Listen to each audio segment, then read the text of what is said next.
Hallo zusammen und herzlich willkommen zur 161. Folge vom Volline Podcast.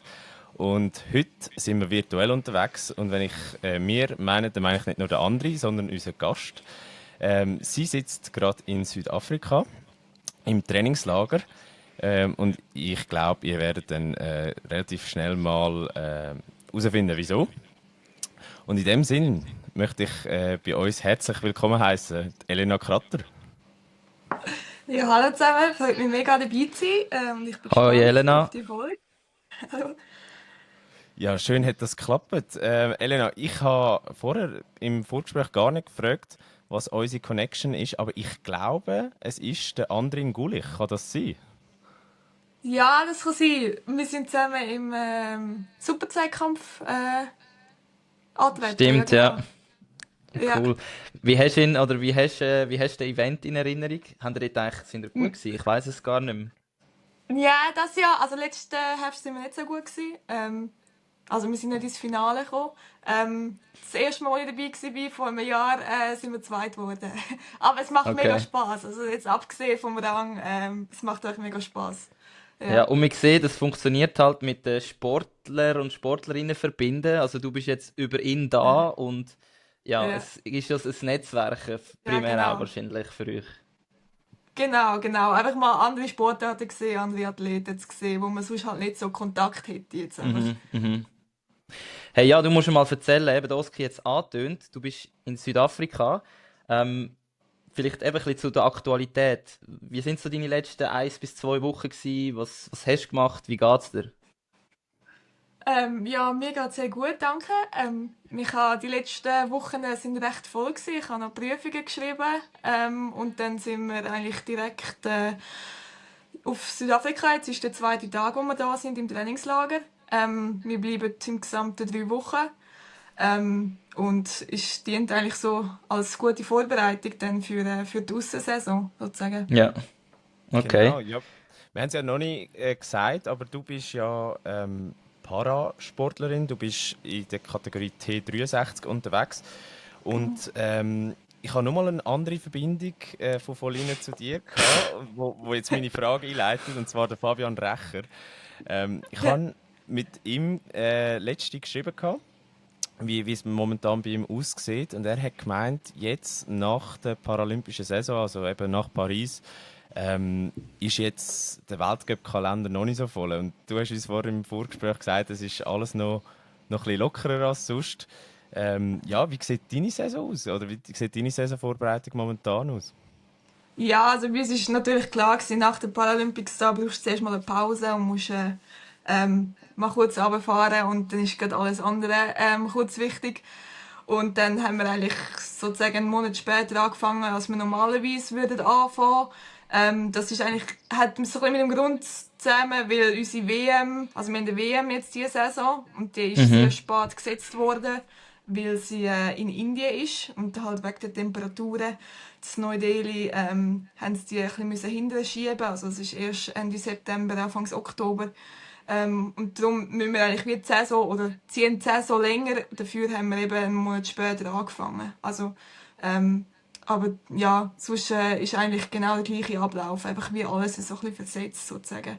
Aber es geht weiter. Also es ist gut eigentlich, dass wir gerade eine WM haben jetzt in diesem Jahr sozusagen. Dann haben wir wie keine Zeit, um in ein Loch zu fallen oder so, sondern dann haben wir ein Mhm. neues Ziel und auf das hinzuschaffen. Und es macht Spaß, ja.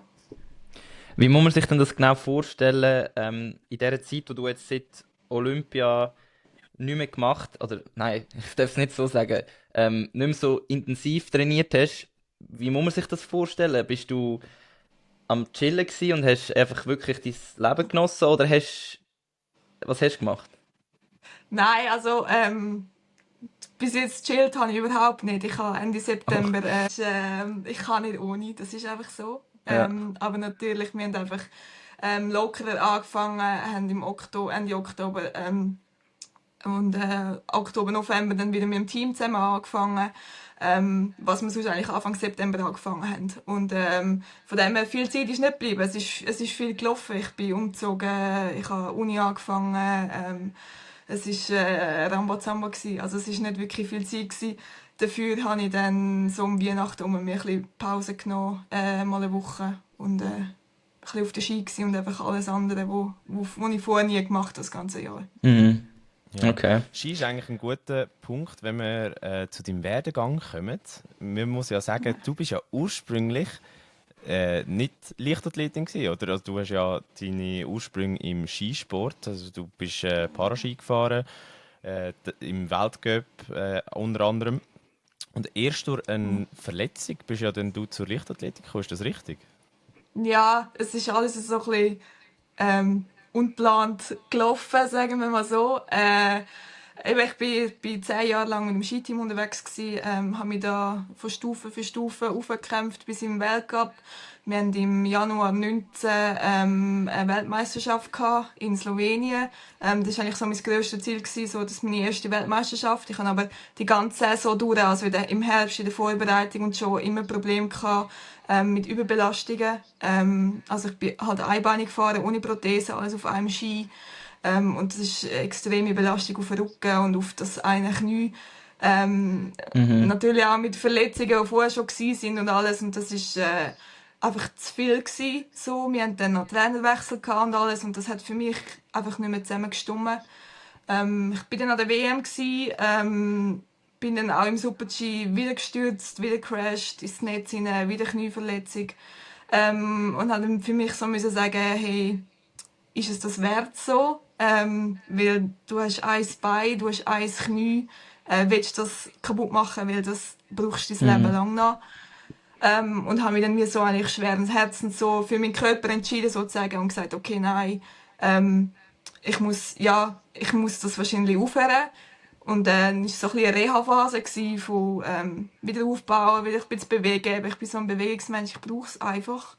Und ich hatte halt nebenbei schon eine Sportprothese gehabt für das Sommertraining, einfach um so ein bisschen Mhm. Kordi machen und ein bisschen joggen und so. Und habe dann recht schnell wieder angefangen, so ein bisschen joggen zu gehen. Und das hat mir mega Spass gemacht. Und gemerkt, okay, das geht. Das ist eine Belastung, die einigermaßen aushaltbar ist jetzt von den Schmerzen.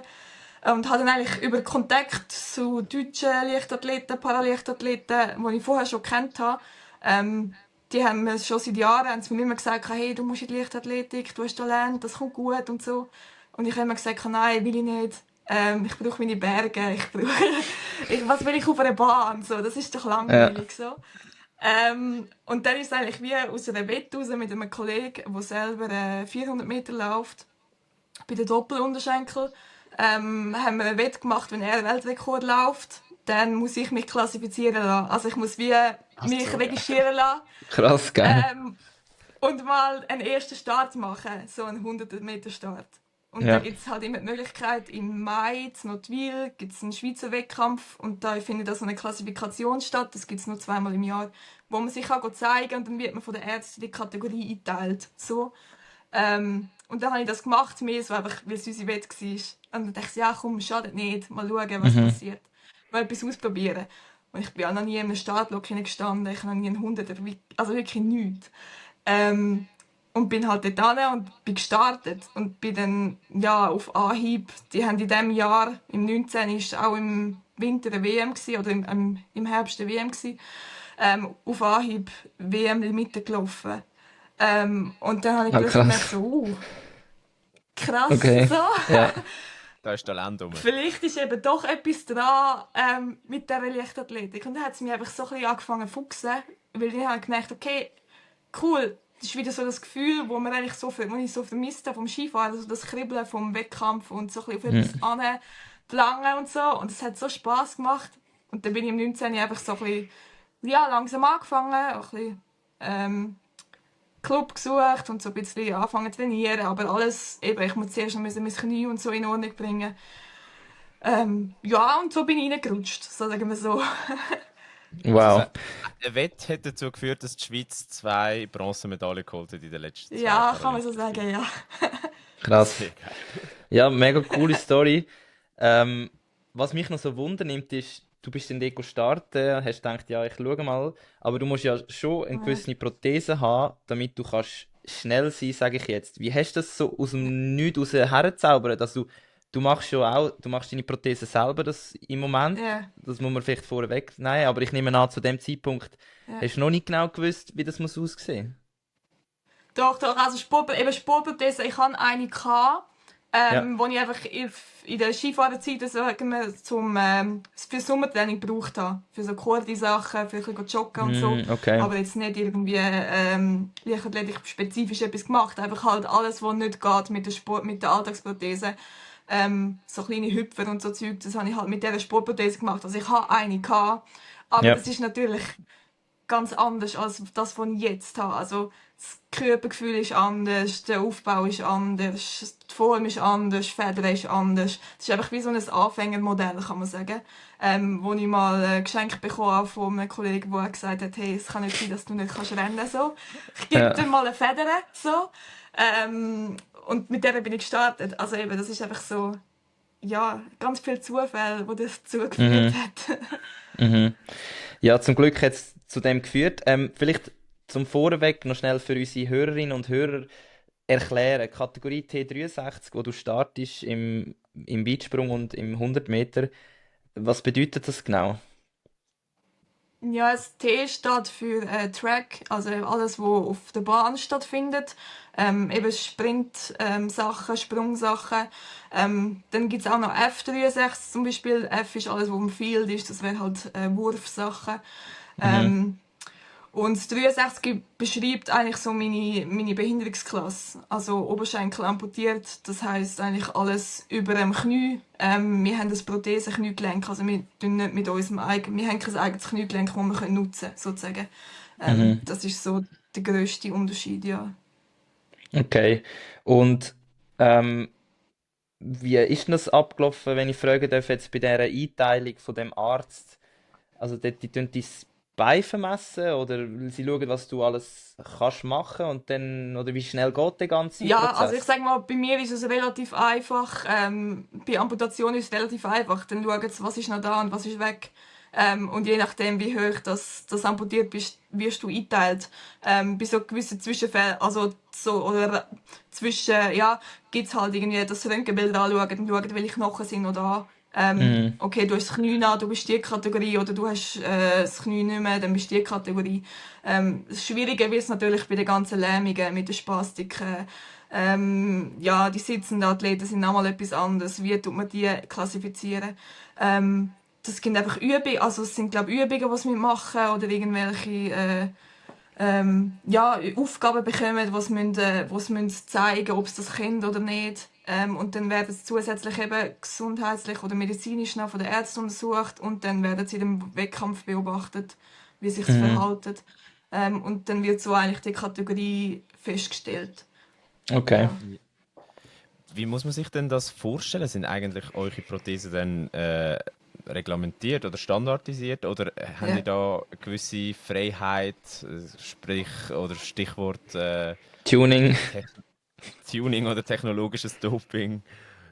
Ja, das wird immer so ein bisschen gross aufgeredet, aber das geht gar nicht. Weil schlussendlich, das ist ein Bein von mir. Ich kann ja nicht schneller sein mit einer Seite als mit der zweiten Seite. So. Das Limitierende ist mein Körper, das ist nicht Prothese oder irgendetwas. Wir haben Vorgaben, also wir dürfen nur Teile verbauen, wo wir frei auf dem Markt erhältlich sind, so, eigentlich für Mhm. alle zugänglich. Also wir dürfen jetzt nicht selber etwas entwickeln und einfach mit dem starten, sondern es muss ein verfügbares Produkt sein auf dem Markt. Und durch das reglementiert sich das eigentlich automatisch, weil es einfach so zwei, drei grosse Firmen gibt, wo die Federn herstellen und dann laufen einfach alle die gleichen.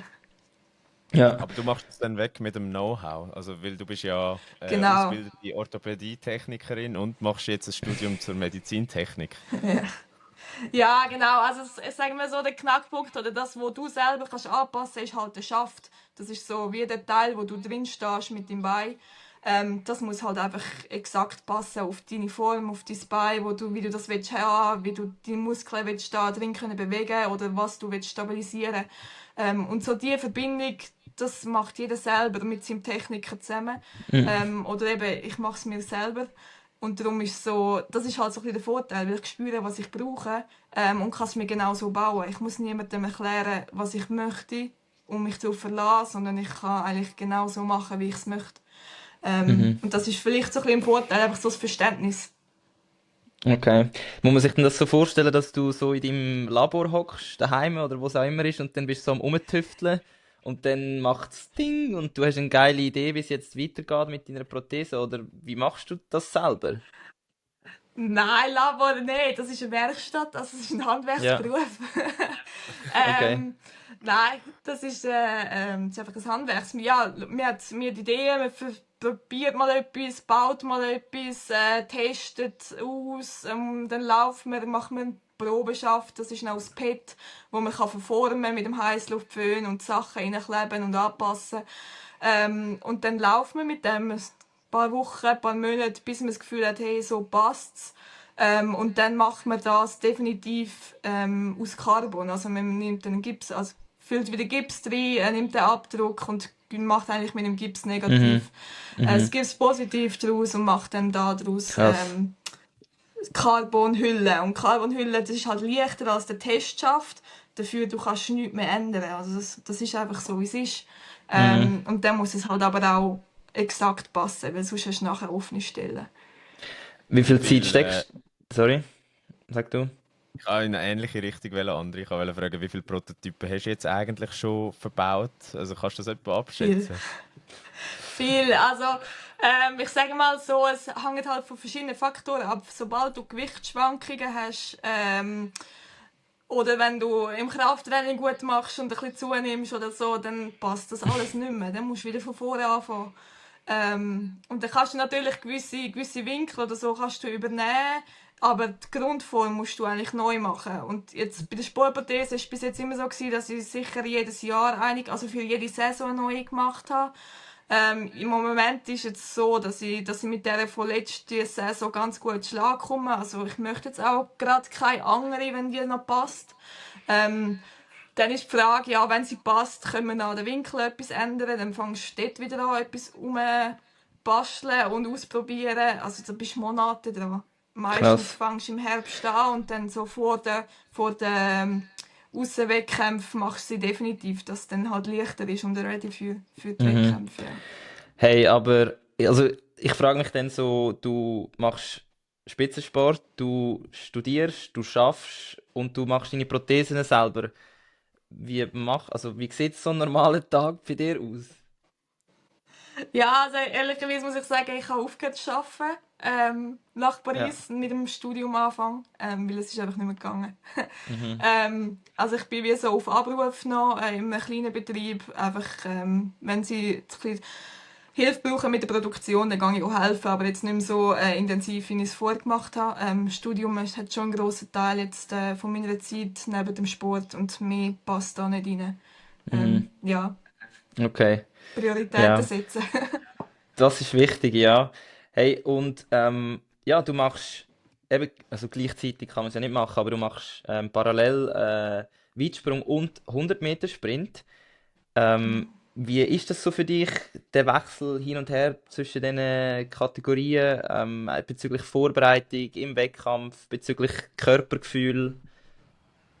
Ja. Ja, eigentlich mega, mega gut und mega wichtig für mich, weil ich brauche so den Wechsel oder so die zwei verschiedenen Komponenten. Ich habe auch zwei verschiedene Arten von Prothesen oder zwei verschiedene Federn unten dran. Es ist technisch ein bisschen anders und trotzdem der Sprint hilft mir natürlich mega für den Anlauf vom Weitsprung.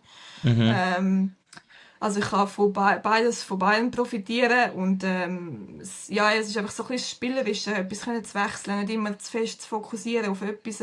Mhm. Ähm, Dann ist das einfach, irgendwann ist es so, es kommt mit dem Training, du machst im Training, machst Sprints, nachher wechselst du bei, machst Sprünge, dann hast du das so im Gefühl drin. Also das ist dann irgendwann nicht mehr so ein grosser Wechsel sozusagen. Mhm.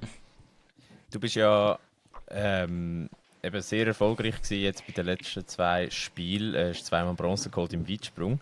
Würdest du auch sagen, es ist deine Paradedisziplin oder hat sich das jetzt einfach ergeben, dass dort die Medaille geregnet hat?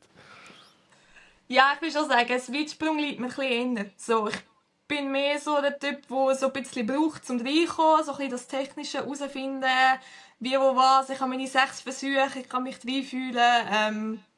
Ja, und mich so steigern sozusagen. So ein bisschen mehr das technische Denken drin rein. Hunderter, eben, ich profitiere vom Hunderter, im Weitsprung vom Hunderter, aber das ist wie, ja, ist jetzt nicht gerade so meine Stärke, der schnelle Start. Aber Okay. es gehört dazu und ja, aber Weitsprung ist schon das, würde ich sagen, meine Hauptdisziplin. Mhm. Und mit welchem Bein springst du eigentlich ab beim Weitsprung? Mit der Prothesenseite. Okay, also das macht man immer so, oder ist das noch unterschiedlich von Athletin zu Athletin? Das darf jeder machen, wie er möchte, aber das hat sich wie so entwickelt über die Jahre, dass das alle so machen. Okay. Weil es ist natürlich, wenn du jetzt mit einem normalen Bein abspringst, musst du halt das Sprunggelenk kontrollieren, du musst das Knie kontrollieren, eigentlich die ganze Kette auf stabilisieren und ich kann schon mal Prothesen anstellen. Der Fuß ist der Fuß, muss ich nicht stabilisieren, das Knie ist das Mhm. Knie, patcht es einfach zusammen. Dafür brauche ich viel mehr Stabilisation in der Hüfte und im Rumpf. Mhm. Ähm, aber das jetzt auch von der Abfolge, von den Schritten, die letzten 2 Schritte, die so entscheidend sind beim Weitsprung, geht das einfacher, wenn ich das kann auf die Federn machen und dann eigentlich so den Schwung mitnehmen. Es hat sich einfach so ergeben, aber es ist nicht reglementiert. Also theoretisch darf man auch mit der anderen Seite abspringen. Okay, spannend, ja. Was ist denn bei dir vom Ablauf her, nebst eben der Belastung auf Hüfte und Rumpf anders? Jetzt eben, wenn man es vergleicht mit einem Simon Ehammer zum Beispiel. Ja, eigentlich der Hauptkomponent ist, ich habe kein Knie oder ich kann mein Knie nur belasten. Es ist eigentlich wie ein einfaches Scharniergelenk. Ich kann mein Knie nur belasten, wenn es ganz gestreckt ist.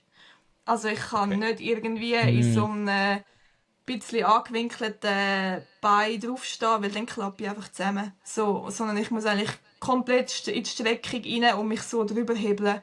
Ähm, Das ist eigentlich der grösste technische Unterschied, weil ich einfach die normale, sagen wir mal, Weitsprungtechnik nicht kann umsetzen kann, weil das Knie das nicht mitmacht oder die Protheseknie das nicht mitmacht, Ja, muss man so gewisse Anpassungen machen. okay. Also das heißt, du kannst eigentlich nichts jetzt vom Simon Ehammer abschauen vom Sprung, oder du Ähm, tust dich wirklich innerhalb von deiner Kategorie so ein bisschen orientieren an der allerbesten, wo du so ein bisschen Videos schaust und dein Coach sagt, hey, der oder die macht das so, oder? Ja, es ist so ein bisschen eine Mischung. Logisch so, ich meine, Weitsprungtheorie ist Weitsprungtheorie, also Physik ist die gleich. Aber ich mache so eine Mischung aus, ich schaue jetzt nicht irgendwie ein Video von Simon und sage, ich möchte genau so springen, weil das kann ich nicht umsetzen.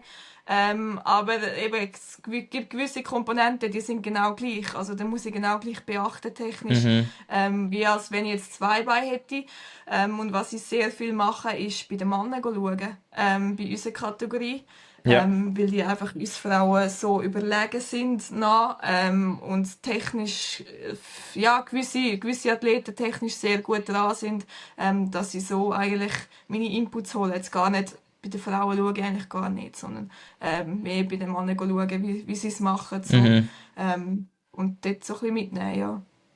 Wie sieht es denn mit deiner Trainingsgruppe aus? Bist du auch einfach mit den Jungs unterwegs oder ist das gemischt? Oder? Ja, Ja. es hat sich jetzt geändert. Also ich bin vorher in einer normalen, sagen wir so, Trainingsgruppe gsi, einzig Parasport. Und jetzt habe ich mit dem Studium, das ich gewechselt habe, bin ich eben auf Deutschland gegangen und bin jetzt mit einer Parasportgruppe, also Trainingsgruppe. Alle anderen haben entweder Prothese oder sonst irgendeine Behinderung. Aber das Coole ist natürlich, ich kann jetzt den Weltrekord halten in meiner Trainingsgruppe bei den Männern. Und Okay, er kann mir halt krass. mega viel zeigen. Oder halt so direkt fragen, was ein Trainer nicht, wenn ich irgendeine spezifische Frage habe, wie fühlt sich das an, wenn ich meine Federn so und so setze, wie muss ich das so machen? Das kann man kein Trainer beantworten, sondern das kann man nur jemand beantworten, der selber springt. Ja. Okay. Darf ich fragen, ist das er, wo mal Diskussion aufgekommen ist, ob er Nein. bei der Norm... Ist das nicht er?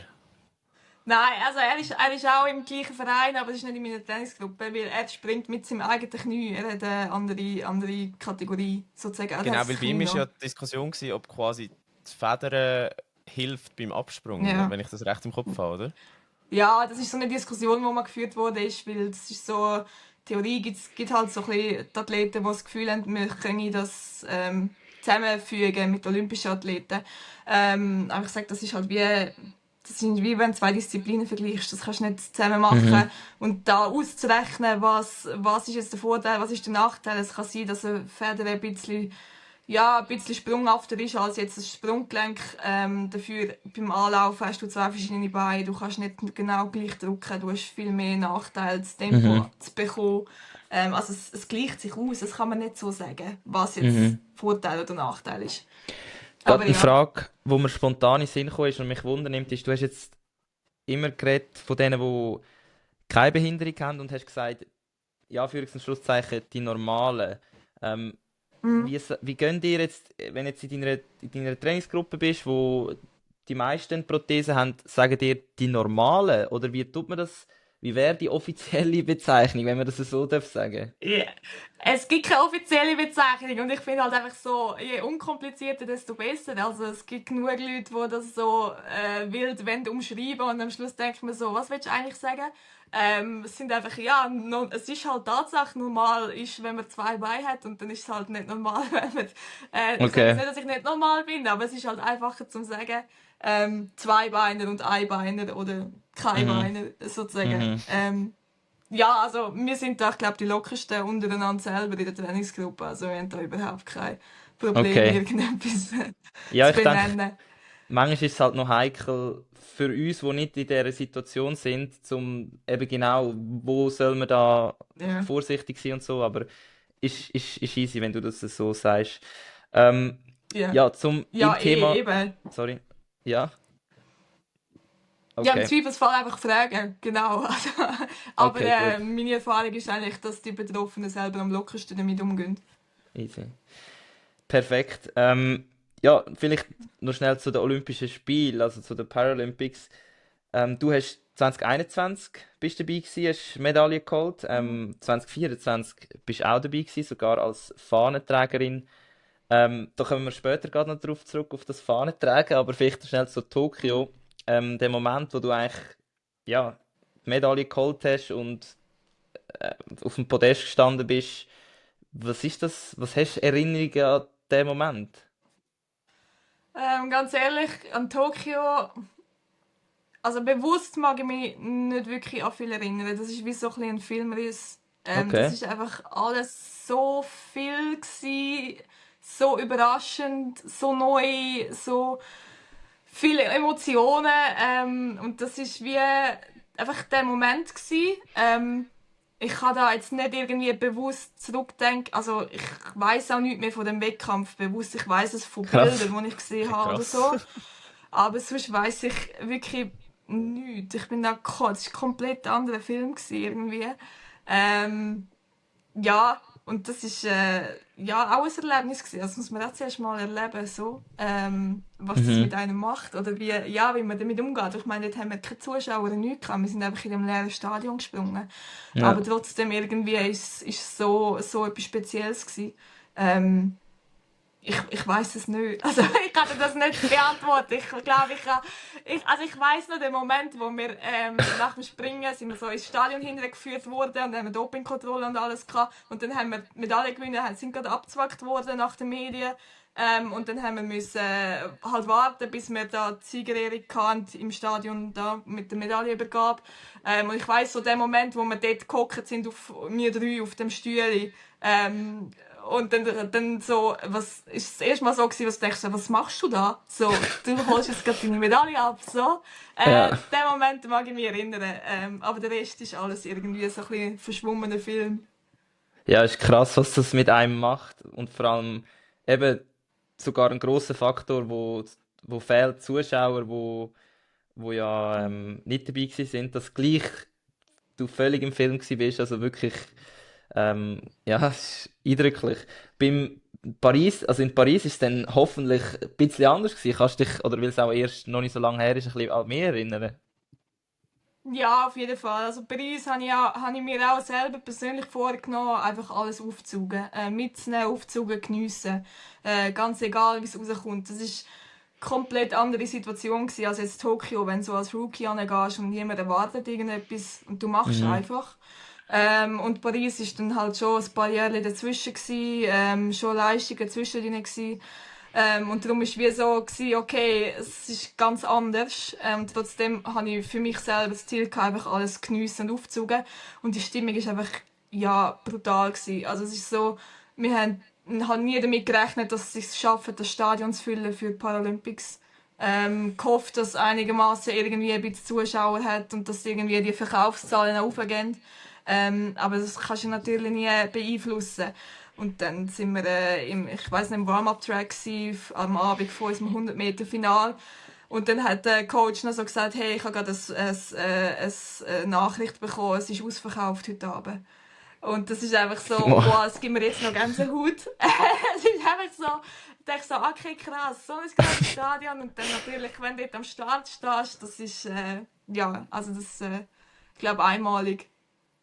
Ja, ich meine, so Spiele sind ja sowieso immer eine Ausnahmesituation, egal in welcher Sportart. Bei euch eben vielleicht noch sogar eine Spur mehr. Für jemanden, der sich jetzt nicht unbedingt daran gewöhnt ist, dass 60'000 Leute dort stehen, ist bei euch so eine Lasershow gewesen, wie es der letzte Wettkampf war? Oder haben noch... Nein, ich glaube nicht. Einfach nur Ich glaube normale nicht, aber sie haben Ablauf gehabt? gesungen. Also das Okay. ganze Stadion hat irgendwelche französischen Lieder gesungen. Das Eben, mag ich also- auch. Sehr geil. Was macht das mit dir? Also bist du jemand, der unter Druck aufblüht? Oder hast du gedacht, oh shit, was mache ich da? Wie soll ich jetzt mit dem umgehen? Oder hat es dich beflügelt? Ich weiß nicht. Also was hat sie dir Ja, ausgelöst? bei mir so, bei mir gibt es wie so einen Schalter. Also so, es gibt so die Wochen, Tage vorher, da schiebe ich kurz Panik. Und mache mir selber mega Druck und alles. Und dann irgendwann macht es Klick und dann leitet der Schalter um und dann mache ich einfach. Und dann brauche ich aber den Druck auch. Ich glaube, ich brauche den Druck, um das umzuschalten. Und dann funktioniere ich extrem gut unter Druck. Ja, und das hat bis jetzt immer funktioniert. Darum sind Grossanlässe bis jetzt für mich immer sehr positiv geändert, weil mir das genau gelingt, eigentlich so in diesem Moment umzuschalten und dann einfach zu machen. Und jetzt beim 100er-Start zum Beispiel, ich habe einfach gedacht, okay, cool, es sind viele Leute, kannst du dir nachher anschauen, wenn du im Ziel bist. Aber jetzt konzentrierst du auf den Start und auf das, was du machen musst. So. Und einfach mir das einfach immer wieder gesagt, so, und so bei mir zu bleiben, ja nicht zu viel rumzuschauen, sondern auf das konzentrieren, wo ich jetzt zu tun habe, sozusagen. Das hat gut funktioniert, ja. Aber das kann man nicht üben, das ist Ja. halt einfach... Eben, das wollte ich gerade fragen. Du hast jetzt das sehr bewusst gesagt. Ich habe mir immer wieder gesagt, das ist das Ziel, da will ich durch. Ist das deine Haupttaktik, um an Grossanlässen Erfolg zu haben? Ich weiss, das kann man jetzt nicht so in einen Punkt zusammenfassen, aber ist es ein wichtiger Bestandteil? Fokussierung. Ja, ich glaube, ein wichtiger Bestandteil ist so, das können auszublenden. Was ist wichtig und also das, was unwichtig ist, auszublenden und mich auf das konzentrieren, was wichtig ist.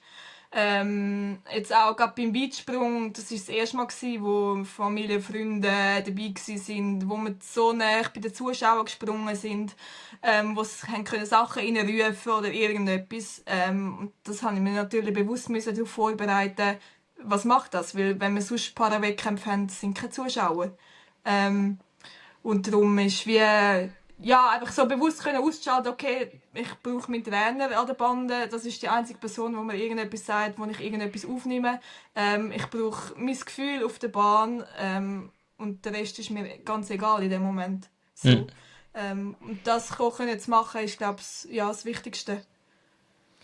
Wie hast du eigentlich Paris sonst wahrgenommen? Eben, du hast gesagt, du hast so ein bisschen Angst gehabt, dass es nicht viele Zuschauer wird haben. Jetzt hat man genau das Gegenteil gesehen. Eben, ihr habt ja Zuschauerrekord an Zuschauerrekord gebrochen. Was bedeutet das so ein bisschen für euch oder für den Parasport? Was für eine Legacy hinterlässt Paris? Sehr, sehr positiv auf jeden Fall. Weil es ist eigentlich wie so eine Entwicklung gewesen. Jetzt kann man so ein bisschen anschauen, mit London 2012 haben sie es geschafft, mega Stimmung. Ja, Rio ist ein bisschen schade, es ist halt weiter weg und alles, zu wenig Geld für die Paralympics. Und dann sind von der Organisation her und alles. Dann 2020 haben wir dann gewusst, so ja, 21, was läuft, sowieso keine Zuschauer. Dann haben wir wie nicht so können einschätzen, okay, wie wird jetzt Paris für uns werden. Aber es ist eigentlich mega positiv, wie sie das alles aufgezogen haben und gemacht haben und gleich eigentlich uns genau gleich behandelt wie die olympischen Athleten. Und das ist mega schön gewesen, ja. Mhm. Ey, bevor wir weitergehen Richtung so ein bisschen mentale Stärke, was wir schon ein bisschen angetönt haben, nimmt mich noch schnell Wunder, du hast die Fahne getragen in Paris. Ähm, Äh, Erstens, was ist das für ein Gefühl? Dann zweitens, was muss man beachten, wenn man die Fahne trägt? Und drittens, ist es krass gewesen für deinen Bekanntheitsgrad? Also erstens, ja, es ist ein mega Ehre gewesen, dass ich das machen durfte, zusammen mit dem Marcel. Wirklich, ich habe es null erwartet, so. Mhm. Und ich habe mich mega gefreut auf den Moment, weil es ist auch noch, der Eröffnungsfeier ist jetzt ein paar Tage weg gewesen von unserem Wettkampf. Also ich habe wirklich gesagt, okay, noch nicht zu viel im Fokus rein, sondern jetzt einfach den Tag noch mitnehmen oder den Abend noch mitnehmen und alles aufsaugen. Geniessen, das machst du auch mal in deinem Leben. So. Und ich habe mir einfach gedacht, nicht stolpern, nicht alle nicht umfallen mit dem riesen Ding. Weil das wird gefilmt, alle schauen das an. Aber Ja. ich habe es geschafft, also es war voll okay gewesen. Es war leichter gewesen, als ich gedacht habe. Wir haben uns ja können abwechseln von dem her. Ja. Ja, Bekanntheitsgrad würde ich jetzt nicht sagen, dass das irgendeinen Einfluss gehabt hat oder so. Okay. Und Das wie war ist, es so für dich gewesen von wow. der Fluss, also vom neuen Konzept, dass es nicht mehr im Stadion ist, sondern auf der Seine war? Hast du das gut gefunden oder ist es so ein bisschen, ja, anders gewesen? Paralympisch war ja nicht auf der Seine. Paralympisch, wir sind Champs-Élysées durchabgelaufen und dann haben sie wie so ein kleines Stadion aufgebaut sozusagen. Und Okay. aussen Show gemacht und so. Von dem her ist es auch ein Anlaufen gewesen. Und das ist mega schön gewesen, weil wir eigentlich schon nur, wo es die Nationen eingeordnet haben in die Reihenfolge oder wo wir uns besammelt haben, eigentlich schon weiter weg in der Stadt rein. Und dann sind wir schon durch die ganze Stadt reingelaufen und einfach so nah bei den Leuten sein. Mhm. Wir sind da gefeiert worden, als hätten wir schon weiss auch nicht was geholt. Dabei sind wir ja nur an wir sind ja erst angekommen. Und das war eigentlich mega schön gewesen. Und ich glaube, das hättest du halt nicht, wenn du jetzt auf einem Boot bist. Wirst du das Ja. wahrscheinlich nicht so mitbekommen. Also ich Ja. habe es eigentlich mega schön gefunden, dass wir so nah in der Stadt bei den Leuten waren und nicht irgendwo auf einem Schiff im Mhm. Regen. Ja, absolut. Absolut. Ja, wie hast du eigentlich nachher so den Rest des Spiels wahrgenommen? Bist du eigentlich da noch viel unterwegs gewesen, oder bist du völlig im Wettkampfmodus gewesen? Nein, eigentlich also mega bewusst gesteuert. Im Dorf einfach hauptsächlich. Aber genau bewusst abgemacht und gesteuert mit meinem Trainer, an welchen Tagen brauche ich irgendwie. Oder sehe ich zum Beispiel irgendwie eine Familie, die reinkommt oder wo ich schnell etwas zeigen kann. Oder an welchen Tagen möchte ich meine Ruhe haben. Mhm.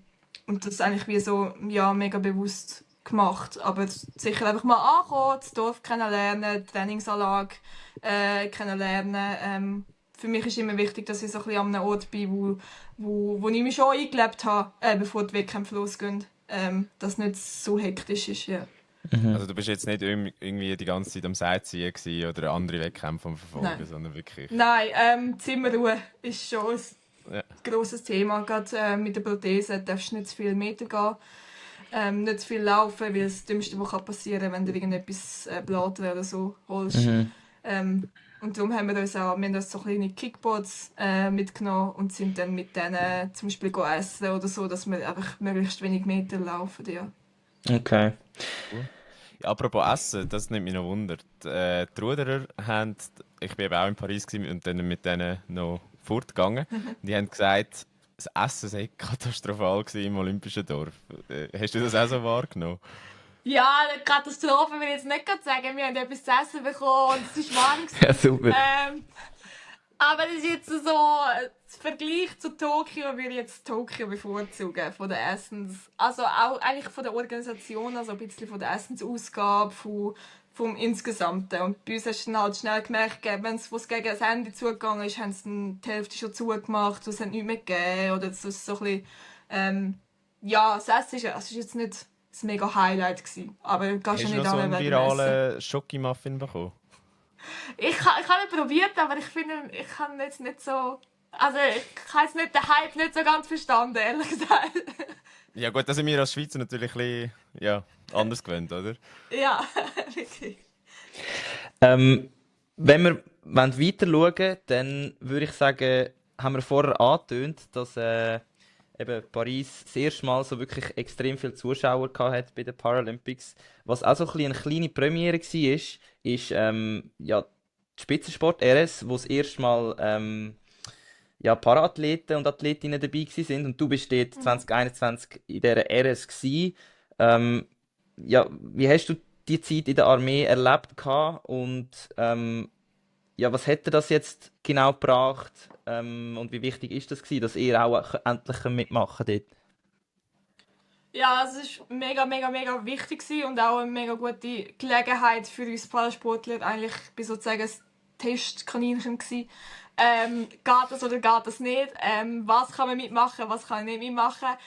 Zusammen mit dem Fabian. Und das ist, ja, ist eine mega coole Erfahrung gewesen. Und für mich jetzt natürlich, ich profitiere extrem von der Schweizer Armeeförderung, weil es gibt mir die Möglichkeit, den Sport überhaupt so zu machen, wie ich es jetzt ausüben kann. Weil ohne die Unterstützung jetzt, die ich jetzt als Sportsoldat habe, sozusagen, würde es gar nicht gehen. Also das ist das A und O. Ja, wo mega viel dazu beiträgt, auch, dass das aufgeht mit diesen Medaillen und so. Okay. Und was habt ihr denn genau festgestellt? Also wie ist die Analyse am Schluss rausgekommen? Wie, also ich nehme an, es bringt etwas für euch, aber wie hat das Ja. genauer ausgesehen? Ja, es ist natürlich eine Grundausbildungssache, ist halt immer die Frage, Behinderungsgrad. Also das Ding ist, sie haben jetzt jeden Zyklus oder jeden RS Parasportler dabei. Und dann muss man natürlich schauen, eben, wer kann was mitmachen, wer kann was nicht mitmachen. Und bei mir ist das eigentlich relativ unkompliziert. Also ich habe eigentlich alles mitgemacht. Das Einzige, was ich länger gebraucht habe, ist, um meinen Kampfstiefel auf der rechten Seite anzulegen, weil ich einfach die ganzen Schnürsenkel da rausfädeln musste, um meinen Prothesenfuß da reinzubringen. Das habe ich Okay. jetzt auf sie nicht so schnell angebracht wie die anderen. Aber den Rest habe ich gleich mitgemacht. Und von dem her haben sie, glaube ich, selber gemerkt, hey, es ist ja gar kein Unterschied. So, Mhm. ja, bei der Zugschule, wenn wir ein bisschen wegsäckeln oder ansäckeln, sind sie manchmal ein bisschen langsamer gewesen, als jetzt andere, die einen Mann Vollgas rennen. So. Aber einfach, dass die Linie regelmäßig aussieht, dass ich in der Linie drin bin. Aber ich meine, ich renne mit der Alltagsprothese. Aber so Übungen habe ich alles mit der Alltagsprothese gemacht. Das ist nicht zum Rennen gedacht. So. Mhm. Aber das hat alles funktioniert. Und es hat eigentlich nichts gegeben, wo jetzt muss sagen, es wäre gar nicht gegangen. Cool, ja. Also wenn du das Thema Inklusion vergleichst im Schweizer Sport, wie fest oder was für ein grosser Schritt ist? Ich würde sagen, es war ein mega grosser Schritt gewesen, auch einfach so unter den Athleten oder so unter dem aktiven, für den aktiven Schweizer Sport halt, dass wir Parasportler Kontakt haben zu den Nicht-Parasportlern, dass sie eine Sichtbarkeit haben von uns Parasportlern, dass wir überhaupt so einen Berührungspunkt haben, weil sonst, wir haben andere Verbände, wir haben andere Clubs, Leichtathletik, wir haben das grosse Glück, dass wir die Swiss Athletics Wettkämpfe ganz normal mitmachen so. Überall mitstarten, dort hat man Berührungspunkte, aber sonst kommst du nicht in Kontakt mit anderen Sportarten, außer eben über Sporthilfe-Anlässe oder die RS. Mhm. Und das war eigentlich mega schön gewesen. So ein bisschen Connections, sportartübergreifend zu haben, ja. Hat das eigentlich, Und noch so, hat es ja, auch André, mach. Folgen gehabt? Sorry. Also, ich lache wegen dem Oski, weil wir gleichzeitig angefangen reden haben. Hat es auch Konsequenzen gehabt für nachher, dass jetzt eigentlich in der gesamtschweizerischen Sportwelt die Inklusion wichtiger geworden ist, aufgrund vom Paradebeispiel Sport-RS? Schwierig zu beurteilen. Ich glaube, ich bin da zu viel drin, um das Mhm. objektiv zu beurteilen von außen. Für mich selber hat es jetzt nicht. Ja, eben durch das, dass ich irgendwie alles mitmache, wo irgendwie geht oder so. Also ich überlege jetzt gar nicht, ob es anders ist oder nicht. Mhm. Ist jetzt für mich nicht ein grosser Unterschied gewesen, aber ich kann mir vorstellen, dass halt von der Aussenwahrnehmung schon plötzlich mehr Sichtbarkeit war oder eine andere, ja, vielleicht auch Wertschätzung gegenüber dem Parasport. Ja. Und wenn du jetzt mal außerhalb vom Sport anschaust, sagen wir jetzt mal in der Schweizer Gesellschaft, wie siehst du den Status der Parasportler? Ich habe deine Frage nicht ganz verstanden, du hast gestockt, sorry. Oh, sorry. Also ich tu nur mal schnell sagen, außerhalb vom Sport, in der normalen Gesellschaft, wie siehst du dort den Mhm. Status der Parasportler und Parasportlerinnen? Und die Schweiz, also in der Schweiz hinkt das noch sehr hinein. Es ist so, man landet halt sehr schnell in dieser Mitleidsschiene rein, wo ich persönlich überhaupt nichts damit anfangen kann. Weil, ja, Mensch ist Mensch und Sportler, Athlet ist Athlet. Ob jetzt da ein Arm dran ist oder nicht, oder das Bein dran ist oder nicht, es tickt genau gleich.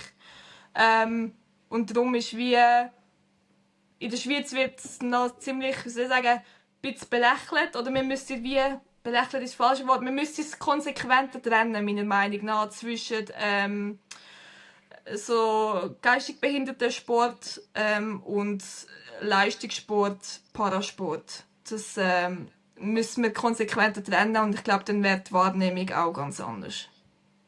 Okay. Gibt es denn sonst noch Sachen, wo du das Gefühl hast, da hinken wir in der Schweiz hinten rein? In dem Bezug oder beim Thema Inklusion und Sport? Ja, Inklusion würde ich sagen, zum Beispiel, ich kann das Beispiel nennen, als ich im 19. Jahr angefangen habe mit der Leichtathletik, ich hatte extrem lang und mühsam gewesen, überhaupt einen Club zu finden, der gesagt hat, wir sind offen, dass du mal ins Probetraining kommst. Weil einfach immer, wenn das Thema Prothese gefallen ist, hat es geheißen, oh nein, ähm, müssen wir aufpassen, Störschgruppen oder ja, kannst du nicht machen, aber sie haben mich gar nicht kennt oder kein einziges Mhm. Mal gesehen, was ich überhaupt kann und nicht kann. Und ich sage mal, wenn man jetzt ein Dickschädel ist wie ich, dann fragt man einfach 10-mal an und man kann kommen und kommt dann trotzdem und versucht es einfach. Aber das ist, glaube ich, eine riesen Hürde für gewisse, die gerne würden anfangen oder überhaupt in die Sportarten reinzukommen, wenn so Sportclubs so Hemmungen haben. Oder eigentlich wie, ja, wir sollten ein bisschen offener sein und einfach mal sagen, okay, probieren wir es. Vielleicht finden wir eine Lösung so. Mhm. Mhm. Eben, du hast gesagt, du bist ein Dickschädel, hast dir da deinen Weg gebahnt. Vielleicht, ja, da draußen gibt es wahrscheinlich andere Leute, die in einer ähnlichen Situation sind wie du, die vielleicht einfach den Mut nicht aufbringen, ja, vielleicht aber trotzdem gerne würden Sport auf Leistungsniveau machen. Was würdest denn du jetzt aus der Retrospektive und mit einer gewissen Erfahrung, Ja, ich würde einfach empfehlen, so ein bisschen über Connections gehen. Also erstens, schon mal der erste Anlaufpunkt ist unser Verband Blue Sport. Mal dort anzufragen. Die sind jetzt unterdessen nach 4-5 Jahren auch schon ein bisschen weiter, haben vielleicht Kontakt zu Vereinen, Clubs, wo sie wissen, okay, die sind offen dafür. Und sonst einfach über Connections gehen. Wer kennt jemanden, der jemanden kennt? Und sonst irgendwelche Kollegen, die die gleiche Sportart machen, einfach mal mitzugehen und ausprobieren. Und gar nicht zu viel sagen, was man kann und was man nicht kann, sondern einfach anmelden und probieren. Ja. Ja, ich denke, das ist sicher der richtige Weg. Und wir hoffen natürlich auch, dass du da auch noch weiterhin mit deinen Erfolgen ein bisschen etwas kannst, dazu beitragen, dass das ein bisschen einfacher wird für die Menschen. Ähm, Wenn wir vielleicht noch so ein bisschen einen Ausblick wagen in die Zukunft. Eben, du hast gesagt, es steht WM an in Indien das Jahr. Mhm. Ähm, ja, was sind so im Moment sonst noch deine Gedanken an die sportliche Zukunft, wo dich jetzt gerade beschäftigt, außer jetzt einfach mal die WM in dem Jahr? Denkst du schon weiter? Ja, auf jeden Fall. Also ich glaube, so nach jedem Olympiazyklus oder Paralympischen Zyklus stellt man sich natürlich die Frage, wie alt ist man? Es gehen nochmal 4 Jahre. Was mache ich in diesen 4 Jahren? Ja. Ich habe mich jetzt dafür entschieden, dass ich sicher bis 28 weitermache. Ja, es ist einfach noch zu viel Potenzial da, zu viele Möglichkeiten und ich möchte jetzt im neuen Trainingsumfeld, jetzt auch zusammen mit dem Studium, lässt sich das sehr gut kombinieren. Und ja, also mein längerfristiges Ziel ist sicher 28. Und dann schauen wir weiter. Okay. Und was würdest du denn gerne noch so ein bisschen verbessern, sagen wir jetzt in deinem Umfeld, in deinem Sportumfeld, oder was für Sachen in deinem Kopf würdest du gerne noch verbessern, oder einfach so ein bisschen, was muss noch wirklich zusammenkommen, damit es noch besser wird in Zukunft?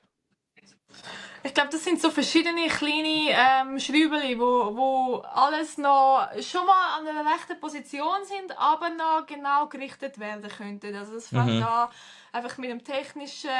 Ich kann noch so viel technisch lernen.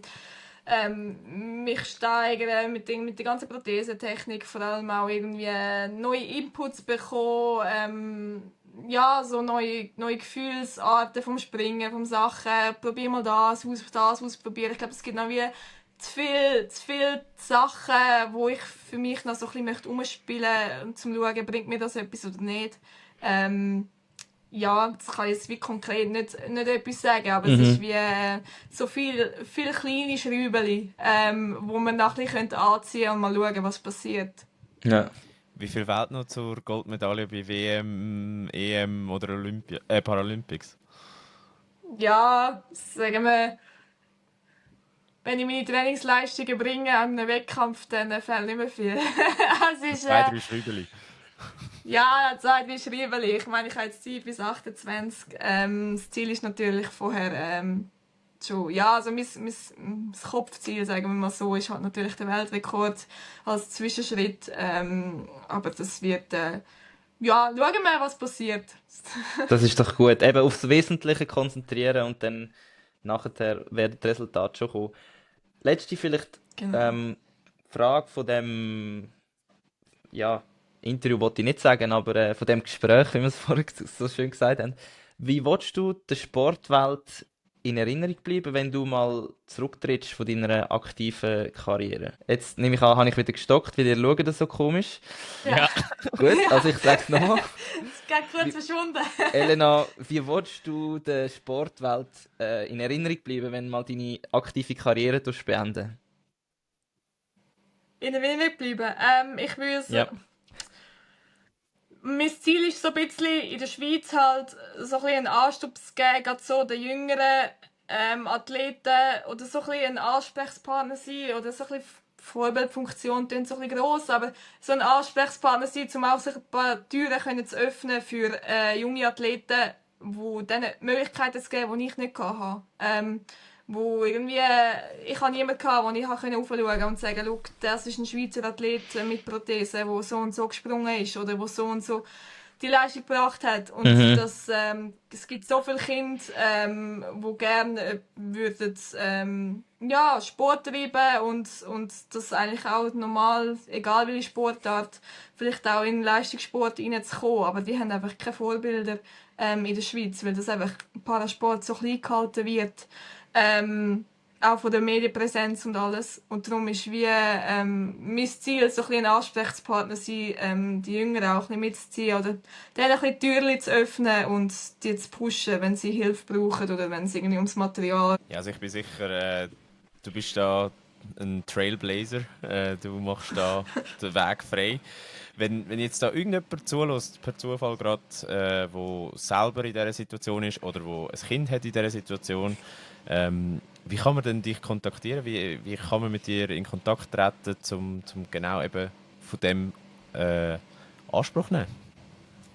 Also die einfachste Art, würde ich sagen, ist ganz modern Instagram bei mir. Am einfachsten und sonst ja, einfach über den Verband anfragen und die werden dann weiterleiten oder selber regeln, welche Richtung das geht, entweder der Swiss Paralympic Direct oder Plussport als Behindertensportverband. Mhm. Hey, ja, unbedingt. Eben, wie gesagt, wie es der Oski gesagt hat, wenn ihr gerade dabei wäret oder in dieser Situation sind, dann macht doch das, traut euch. Und hey, ja, ich finde, es ist bis jetzt hure cool gewesen. Elena, was haben wir noch vergessen oder gibt es etwas noch, wo du willst loswerden, bevor wir Richtung Ende von dem Podcast gehen? Okay, das Feedback haben wir selten bei Pauline, aber wir nehmen es natürlich sehr gerne an. Ja, und Ja. Elena, was steht denn noch an bei dir jetzt, die nächsten Tage? Die nächsten Tage, ja, wir haben jetzt einfach jeden Tag Training, 2 Einheiten, morgen Nachmittag auf der Bahn und dann am Mittwochnachmittag haben wir, glaube ich, Pause. Ja, und nebenbei am Abend Uni-Zeug machen, also mhm. es wird nicht langweilig. Wie ist eigentlich das Das Wetter glaube jetzt gerade ich. in Südafrika? Jetzt nehme ich an, wird es ja Winter, wenn es bei uns warm wird. Merkst du das schon? Nein, es ist warm, es ist heiß, es ist über 30 Grad. Okay. Es Genießt ist es. ein bisschen ein Wärmeschock gewesen jetzt die ersten 2 Tage, muss man sich ein bisschen angewöhnen, schon der erste Sonntag. Das ist ein Träumchen, also besser geht's nicht. Ja, fantastisch. Dann hast Schön. du jetzt Sommer, nachher Sommer, wenn du zurück bist, das Leben Genau. aufgeben. Ja, Hey, Elena, vielen herzlichen Dank, bist du bei uns gewesen. danke Das war vielmals. super spannend gewesen. Ich glaube, wir Danke hätten da auch. locker noch mal eine zweite Stunde können füllen. Von dem her, ich bin sicher, wir werden uns wieder mal sehen. Vielleicht treffen wir uns auch wieder mal im Podcast. Und ja, wir wünschen dir alles Gute in dieser Saison und auf dem weiteren Weg. Danke vielmals, merci. Danke. Ja, schön bist du bei uns gewesen, Elena. Und damit wären wir am Ende vom heutigen Podcast. Und wir danken allen, die uns zugelassen haben. Und wenn du uns noch nicht abonniert hast, dann mach das und folge uns und los unseren Podcast. Das könnt ihr auf Apple Podcast und auf Spotify. Und wir geben uns natürlich jede Woche Mühe, um das Beste aus der Welt vom Sport da bei uns zu bringen. Genau, und wenn ihr schon dabei seid, dann folgt nicht nur der Elena auf Instagram, sondern auch uns unter Volline-Podcast. Und wenn der Podcast euch gefallen hat, dann teilt ihn doch mit euren Liebsten. Und in dem Sinn, bleibt gesund, macht viel Sport und bis nächste Woche. Ciao zusammen. Tschüss! Ciao. Sehr gut.